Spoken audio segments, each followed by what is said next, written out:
களத்திற்கு நாங்கள் ரெடி, வாங்க விளையாடி பார்க்கலாம் என அதிமுக முன்னாள் அமைச்சர் எம்.ஆர். விஜயபாஸ்கருக்கு அமைச்சர் செந்தில் பாலாஜி சவால் விடுத்துள்ளார்.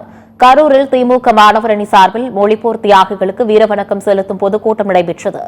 இதில் பங்கேற்று பேசிய மின்சாரத்துறை அமைச்சர் செந்தில் பாலாஜி, 2021ஆம் ஆண்டு தன்னிடம் பொதுமக்கள் கொடுத்த மனுக்கள் குப்பை கிடங்கில் இருப்பதாக அதிமுக முன்னாள் அமைச்சர் எம்.ஆர். விஜயபாஸ்கர் கூறியதற்கு பதிலளித்து பேசினார். செய்யும் தவறை சரியாக செய்ய வேண்டாமா எனவும், சொல்லக்கூடிய கருத்தும் நம்பும்படி இருக்க வேண்டாமா எனவும் தெரிவித்தார்.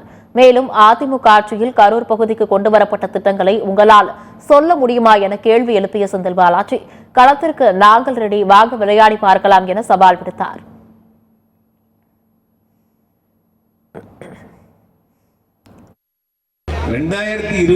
மனு வாங்கினாங்களா, அந்த மனுவை எங்கேயோ இருந்து எடுத்தாங்க.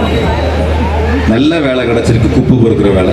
2021 வாங்கின மனு குப்பையில அழுக்கே ஆகலையா, இல்ல மழையே பெய்யலையா, இல்ல காத்தே அடிக்கலையா, அதுக்கு மேல எந்த குப்பையும் போடலையா, இந்த குப்பை மட்டும் தனியா இருந்துச்சா? ரொம்ப தெளிவா இருந்தது. பண்ற பிராடாவது, பண்ற பொய்யாவது, பண்ற தப்பாவது சரியா பண்ணணும்ல, சொல்லக்கூடிய கருத்தாவது நம்புற மாதிரி இருக்கணும்ல.